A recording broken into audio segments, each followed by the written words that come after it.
Là où moi je m'arrête, c'est là que lui va continuer. Et si cela est ainsi, alors l'amour allait se répandre au milieu de nous. Nous allons réellement nous aimer.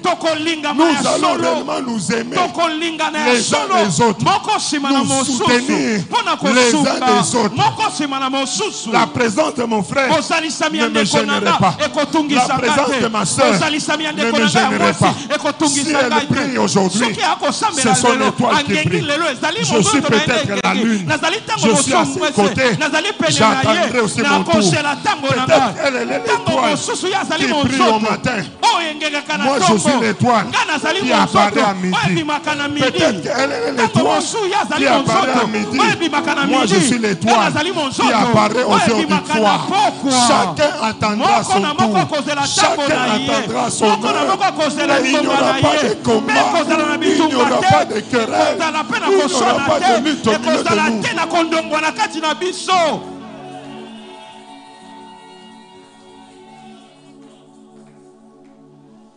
Mais quand on ne connaît pas son but, quand on ne connaît pas sa mission, c'est alors qu'on s'engage dans tout. On bouscule tout. On croit être l'objet. On croit être l'objet des complots, du mépris des hommes.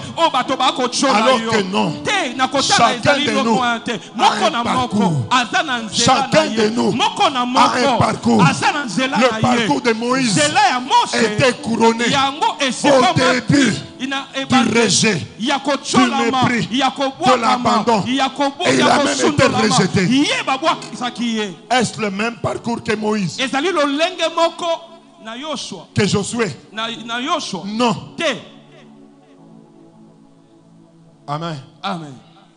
Chacun de nous doit comprendre quelle est ma mission. Quel est mon objectif? Quel service je dois rendre à Dieu? Dans la nouvelle alliance, on n'attendait pas de Joseph d'Arimathée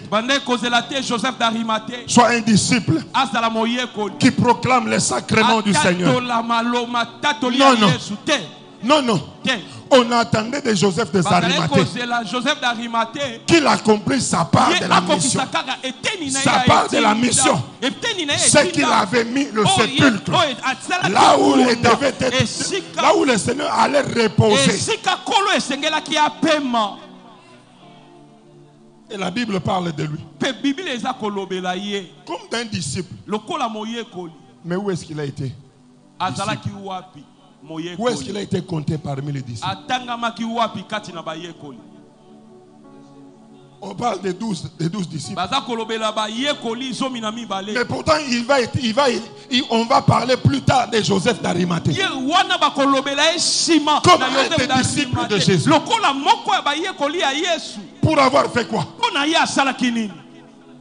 Avoir seulement mis à la disposition du Seigneur le sépulcre où devait reposer le Seigneur.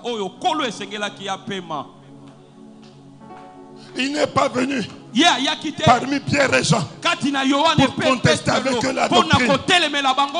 Il n'est pas venu au milieu de Pierre et de Jean pour proclamer l'évangile. Non, non. Lui, son objectif, c'est avoir pour le Seigneur.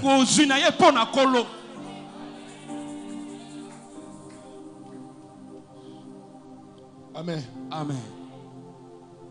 Aujourd'hui, je vois les hommes du monde faire des choses que les hommes d'église ne peuvent même pas faire. L'église est remplie aujourd'hui de beaucoup de querelles. L'église est allée même plus loin. Le poison est devenu un mode de vie dans l'église. Les mbashu, c'est à l'église de Dieu. Pourquoi? Parce qu'un frère ou une soeur émerge un peu. Alors pour le freiner, pour l'anéantir, mbashu. Mais celui qui a jeté le sort est rempli du Saint-Esprit. Il parle même en langue. Il est même dans des départements. Elle est même très active. Mais c'est elle qui jette le sort dans l'église de Dieu. L'église de Dieu qui devait être considérée comme cette cité de refuge, comme un arbre de paix, est devenu un lieu de suspicion.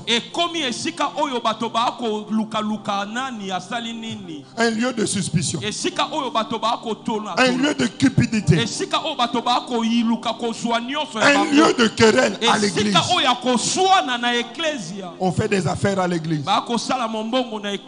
Oui, j'ai introduit cette facture. Mais je surfacture. Parce que je fais des affaires. On fait des affaires avec l'argent de Dieu.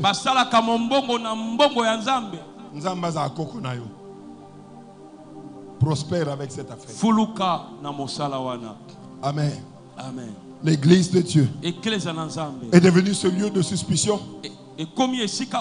Là où la Bible dit que l'amour ne soupçonne point.